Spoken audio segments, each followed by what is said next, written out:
Ladies and gentlemen, distinguished guests, and fellow enthusiasts of inspiration and leadership, I'm Ahmed Asim, Education Manager at Teach for Lebanon. I'm embarking on my fourth year with an organization that feels like home and part of an amazing team that feels like family.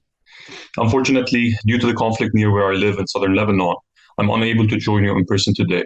So I'm sharing our breakthrough with you from my living room as I bring you a leadership story that's anything but ordinary, a tale of grit, resilience, and the profound power of leadership in times of adversity. Now, we've all had moments at work when it feels like we're juggling flaming swords while riding a unicycle over a pit of hungry alligators. But today, I won't regale you with my circus skills, tempting as it may be. No, today I'm here to share a remarkable leadership shift that unfolded at the heart of Teach for Lebanon. Let me paint the backdrop for you.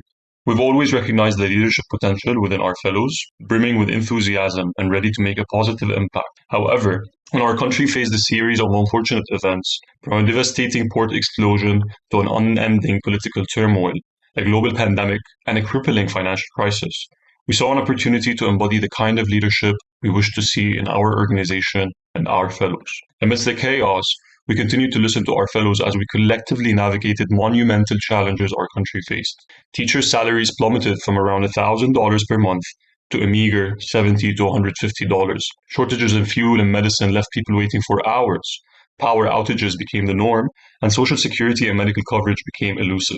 These events shook the very foundations of our country and the communities we serve. Our once passionate fellows began to lose their way. They were burdened with concerns for their own survival and that of their families, and their aspirations for themselves and their students were overshadowed by harsh realities. It was a storm we were all enduring, and it was tough to witness. The numbers on the screen only tell part of the story. But in times of turmoil, leaders rise. We knew we needed a change, something bold and courageous. We realized that well-being needed to be at the core of everything we did. However, it wasn't just about the program itself, it was about how it could be run. We needed the well-being program conceived and nurtured by our fellows who were living through these challenges. We relinquished power and the need to have all the answers. So we took a leap of faith and empowered a group of lead fellows to design a well-being program for themselves and for future cohorts. We didn't dictate what to do. Instead, we created space for them to learn through practice. We were there to support, provide feedback, stand by them when they made mistakes, and encourage their creative solutions. These lead fellows wore multiple hats, serving their colleagues and realizing the bigger picture, how both them and Teach for Lebanon were part of something greater. They took charge and ownership, becoming leaders of change and challenging their own realities and those of their colleagues. They became the voice and support of their peers, helping others feel seen, supported, and valued, while also being there for each other. These fellows planned and implemented well-being related activities, created a peer-led support system that carefully collects fellows' concerns and challenges and takes them through the right channels to be solved. They engage in creating knowledge-sharing sessions and facilitated them during the official TFL professional development. Last but not least, they put their heart and soul in a well-being guidebook that serves as a constant reminder to everyone at TFL that our well-being comes first. The impact was remarkable. All Teach for Lebanon fellows reported feeling represented by lead fellows, and the leads themselves grew as their responsibilities expanded. It was a transformation like no other. Our fellows reignited their passion, reclaimed their sense of purpose, and regained their self-worth.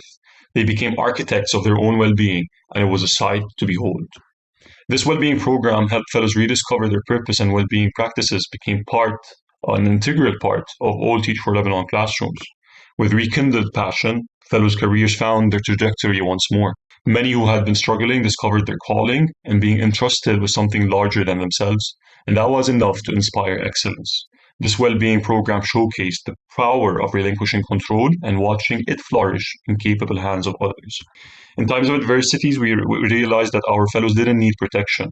They needed a challenge and an active role in being part of the solution. They needed to care for others to remember how to care for themselves and vice versa. They needed empowerment, a voice, and an opportunity to feel alive again. As my story unfolds, it's not just about the well-being program. It's about investing in leadership potential of our fellows.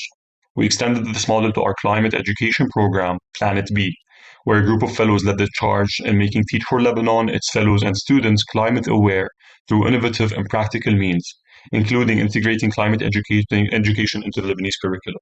These fellows share the passion for the planet, uniting to create climate-related resources available for their peers to use in the classrooms. Our climate education leader, a second-year fellow, represented Teach for Lebanon and Lebanon itself, and the Conference of Parties and Conference of Youth, engaging with leaders from around the world and returning to share valuable insights with colleagues and peers. Planet B served as a further proof of the positive impact of this leadership shift, reinforcing our belief and empowering our fellows to flourish. So, as we navigate life's treacherous tightrope, remember that the most remarkable leadership shifts often occur when we pause and refrain from trying to find all the solutions ourselves. Thank you for joining me on this exhilarating leadership journey, where circus acts and life lessons intersect. By empowering others and trusting instincts, as you trust your own, you're not just shaping leaders, you're shaping a brighter future. Now, taking it back to you, where in your work and life can you extend the trust to lead to others? And who has placed this trust in you? And what kind of impact did it have on you?